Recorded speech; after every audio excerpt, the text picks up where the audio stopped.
الحمد لله وكفى وسلام على عباده الذين اصطفى أما بعد أعوذ بالله من الشيطان الرجيم بسم الله الرحمن الرحيم والله لا يحب الفساد سبحان ربك رب العزة عما يصفون وسلام على المرسلين والحمد لله رب العالمين اللهم صل على سيدنا محمد وعلى آل سيدنا محمد وبارك وسلم اللهم صل على سيدنا محمد وعلى آل سيدنا محمد وبارك وسلم اللهم صل على سيدنا محمد وعلى آل سيدنا محمد وبارك وسلم انسان فطری طور پر مل جل کر رہنے کا عادی ہے۔ اللہ رب العزت نے اسے سوچنے کے لیے دماغ دیا، محسوس کرنے کے لیے دل عطا کیا، تو یہ جذبات احساسات رکھنے والا انسان اکیلا زندگی نہیں گزار سکتا۔ یہ کیسے ممکن ہے کہ ماں خود تو کھا لے جبکہ اس کا بچہ اس کی آنکھوں کے سامنے بھوک سے تڑپتا رہے؟ یہ کیسے ہو سکتا ہے کہ بیٹی بیمار ہو اور باپ اس کے علاج معالجے کے لیے توجہ ہی نہ دے؟ اسی لیے انسان معاشرے میں جو ہے وہ رہنا پسند کرتا ہے۔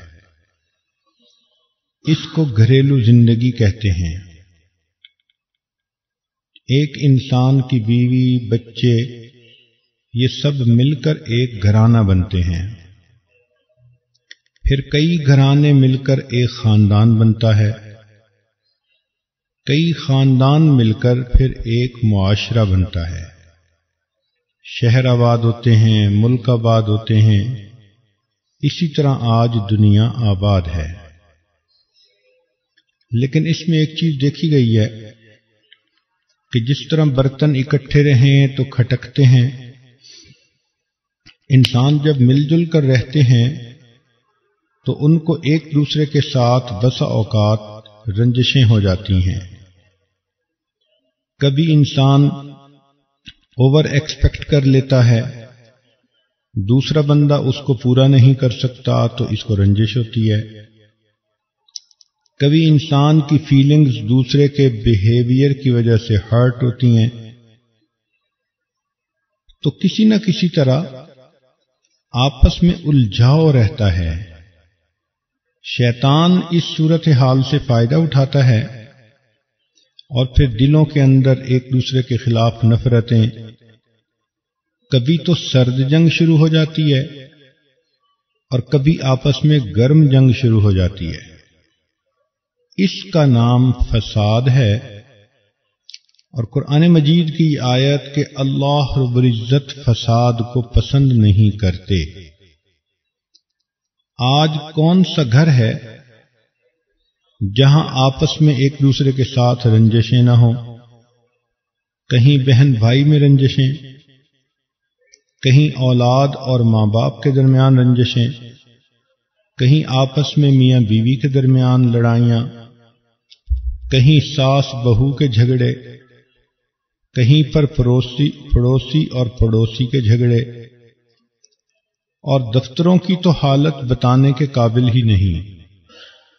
جہاں چند بندے مل کر رہتے ہیں، کام کرتے ہیں، ایک دوسرے کے ساتھ حسد کی انتہا ہوتی ہے۔ پروفیشنل جیلسی جس کو کہتے ہیں، وہ اس قدر ہوتی ہے کہ جس کو اللہ عزت دیتا ہے، بڑھاتا ہے، دوسرے مل کر اس کی ٹانگیں کھینچتے ہیں۔ دفتروں کا زیادہ وقت ایک دوسرے کے خلاف پلاننگ کرنے میں، ایک دوسرے کو نیچا دکھانے میں اور ایک دوسرے کو رسوا کرنے میں یا اس کی غیبت کرنے میں گزر جاتا ہے۔ ایک مسلمان معاشرے میں یہ چیزیں انتہائی ناپسندیدہ ہیں۔ شروع میں اس عاجز کا ارادہ تھا کہ اس دفعہ کی رمضان کی محفلوں میں لقمان علیہ السلام کی جو نصیحتیں ہیں ان کے بارے میں 8-10 بیان کر دیے جائیں، مگر اللہ رب العزت کی شان دیکھیے کہ سفر کر کے جب یہاں پہنچا تو اللہ رب العزت نے دل میں یہ بات ڈالی کہ مقصود تو بیانات سے اصلاح ہے، تو اس دفعہ یہ بات زیر بیان رکھی جائے کہ آپس کے جھگڑے ہم کیسے ختم کر سکتے ہیں۔ چنانچہ اس رمضان کے جتنے بھی مستورات کے بیان ہوں گے بنیادی طور پر ان کا محور جھگڑا اور فساد کیسے ختم ہو سکتا ہے، اس کے مختلف حصے بنیں گے۔ جیسے آج کی بیان میں بچوں کے جھگڑے، اسی طرح بڑوں کے جھگڑے، پھر گھر کے جھگڑے، ازدواجی زندگی کے جھگڑے، ساس بہو کے جھگڑے، پڑوسی کے جھگڑے، تو یہ عنوانات بڑھتے چلے جائیں گے اور مضمون خود بخود پھیلتا چلا جائے گا۔ اللہ رب العزت سے اس بات کی فریاد کرتے ہیں کہ وہ موقع محل کے مطابق صحیح باتیں دلوں میں ڈالے، چونکہ اس عنوان پہ عام طور پر مواد بھی بہت کم ملتا ہے۔ عزیز بچیوں سے گزارش ہے کہ وہ ان باتوں کے نوٹس بنائیں، انہیں یاد رکھیں اور نیت لے کر بیٹھیں کہ ہم نے ایسی زندگی حاصل کرنی ہے جس میں جھگڑا فساد نام کی کوئی چیز نہیں ہوگی۔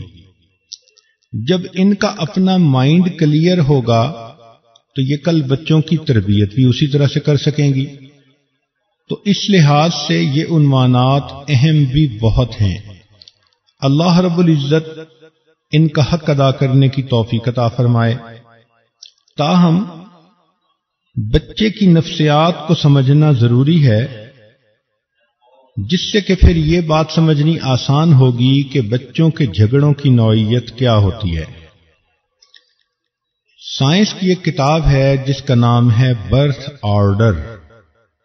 اس میں ماہر نفسیات سائنسدانوں نے یہ لکھا ہے کہ بچے گھر میں جس پوزیشن پر پیدا ہوتے ہیں فطری طور پر ان میں کچھ عادتیں اس کے مطابق ہوتی ہیں۔ مثلا گھر کے سارے بچے 3 حصوں میں تقسیم کیے جا سکتے ہیں۔ ایک ہوتا ہے سب سے بڑا بچہ جس کو ایلڈر کہتے ہیں۔ عام طور پر اس کی عادتوں میں آپ کو نظم و ضبط زیادہ نظر آئے گا۔ اس کی طبیعت کے اندر احساس ذمہ داری زیادہ ہوتی ہے۔ بعض اوقات یہ بچے ڈکٹیٹر بھی بن جاتے ہیں، لیکن عام طور پر یہ لوگ قانون کے مطابق رہنا اور رکھنا پسند کرتے ہیں۔